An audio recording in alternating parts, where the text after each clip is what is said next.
आया मध्य प्रदेश पुलिस ने तैयारी शुरू कर दी है। मध्य प्रदेश ने केंद्र से सीआरपीएफ की 2 नई कंपनी मांगी है।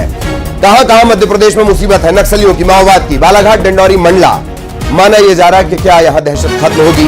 प्रभावित इलाकों में सड़कों का नेटवर्क बढ़ाने की तैयारी है। हॉक फोर्स, कोबरा, सीआरपीएफ, इनका अब मूवमेंट बढ़ेगा।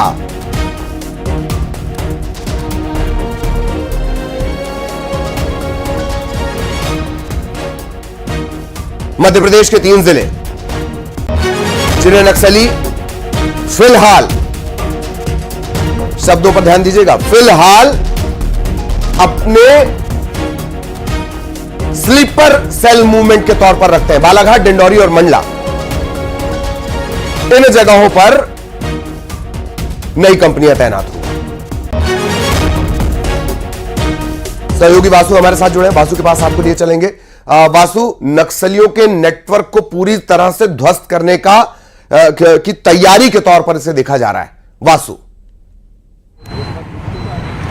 निश्चित तौर पर देखिए ललित जी, हमने देखा कि पिछले दिनों छत्तीसगढ़ में नक्सल के खिलाफ एक बड़ा प्रहार हुआ, बड़ा ऑपरेशन हुआ, कई नक्सली उसमें मारे गए, ढेर हुए। और मध्य प्रदेश के भी जो कुछ जिले हैं जिसमें बालाघाट, डिंडौरी जैसे जो नाम है वो प्रमुखता के साथ सामने आते हैं। और यहाँ पर भी कई बार जो एजेंसीज हैं, जो फोर्सेज हैं, जो इंटेलिजेंस है, हॉक फोर्सेज हैं, पुलिस की टीम है, वहाँ पे नक्सलियों का जो उनको मूवमेंट है वो कहीं ना कहीं नजर आता है, ट्रेस होता रहता है। वहाँ से भी नक्सलियों की धरपकड़ जो है वो अभी हाल फिलहाल में भी हुई है और पहले भी होती हुई आई है। हालांकि मध्य प्रदेश सरकार ने लगातार ये कोशिश की है कि नक्सली अपने पैर जो है वो मध्य प्रदेश की धरती पर ना पसार पाए, और इसमें बहुत हद तक सफलता भी मिली है। इसलिए मध्य प्रदेश में कभी छत्तीसगढ़ की तरह जो हालात हैं वो नहीं बने। बीते दिनों डीजीपी ने एक बहुत ही गोपनीय रूप से दौरा भी किया था। बालाघाट वो पहुंचे थे, नक्सल प्रभावित इलाकों में गए थे, हॉक फोर्सेस के जवानों के साथ मुलाकात की थी और वहां पर उन्होंने क्षेत्र का दौरा किया था और उन तमाम संभावनाओं को समझा था, उन आवश्यकताओं को समझा था जिनकी जो जरूरत है वो भविष्य में कहीं ना कहीं पड़ सकती है। और अब जो बड़ी जानकारी मिल रही है वो ये है कि 2 टुकड़ियों को मांगा गया है सीआरपीएफ की केंद्र से, वो मध्य प्रदेश में तैनात होंगे।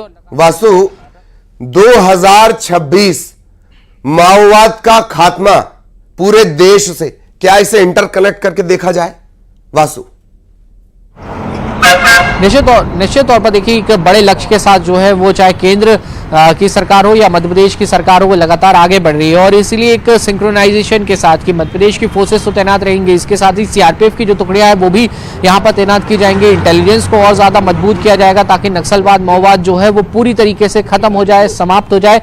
और इन इलाकों में न सिर्फ पुलिस फोर्सेस और हॉक फोर्सेस, सशस्त्र बल लगाए जा रहे हैं, बल्कि आप देखिए एक बड़ी तैयारी ये भी है कि सड़कों का जाल बिछा दिया जाए ऐसी जगहों पर जो प्रभावित है, ताकि वहां पे जो आम मूवमेंट है वो बढ़ सके, जो फोर्सेस का मूवमेंट है वो बढ़ सके। और जो कनेक्टिविटी जब बढ़ती है तो जाहिर सी बात है कि जो नक्सलवाद और माओवाद की चीजें जो छुप कर की जाती हैं, जो छुप कर पर्चे बांटने का काम करते हैं और इस तरीके की गतिविधियों को अंजाम देने का काम करते हैं जिससे बड़े पैमाने पर समाज को नुकसान होता है, उसको खत्म करने की एक बड़े पैमाने पर जो तैयारी है वो चल रही है। जी बिल्कुल बिल्कुल सही कह रहे हैं वासु। तकरीबन 250 सड़कें ऐसी चिन्हित की गई हैं जहां से माओवाद के एरिया में विकास की एंट्री करवाई जाएगी।